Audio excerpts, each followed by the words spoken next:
अरे मयुरेश, तुला माहितीये का परवा अभिषेक बरोबर काय झालं? काय रे, काय झालं? कॉलेजला होते ना तुम्ही? अरे हो, आमचा अभ्यास नाही झालेला रे, म्हणून मग आम्ही बसच्या ना लास्टला बसून अभ्यास करत होतो. म्हणजे अभिषेक मला सांगत होता, तर तेवढा आमचा स्टॉप गेला आणि मग बोललो की आता पटकन उतरायला लागेल, बस तर थांबवत नाही. तर मग मी पटकन पळत बस ड्रायव्हरच्या इकडे चालत गेलो रे. आणि हा अभिषेक काय माहिती पाठी होता, मला माहितच नाही. मी बस थांबवली, म्हणजे त्या ड्रायव्हरला सांगून थांबवली आणि उतरून बघितलं अभिषेक पाटील झोपलेला. आणि झोपले. मी बोललो काय झालं, तू चालता काय बस मधून उतरलेला माहितीये का?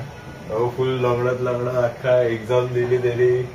बोललो अरे बापरे, तिकडे किती नाटकं करत होता माहितीये का? अरे सॅवलॉन शोधणं एवढं, अरे पॅन्ट बिंट फाटलेली माहितीये का? बेकार फाटली. आणि मग एक्झाम कशी दिली त्याच्यातच. अरे बापरे, स्कॅम रे स्कॅम. हॅलो, तर छोटासाच एपिसोड बनवलाय. बघू कोण बघत असेल तर मग अजून कंटिन्यू करता येईल. व्ह्यूज येतील का मला पण नाही माहिती. माझेच मित्र मला बडबडत बसतील आता.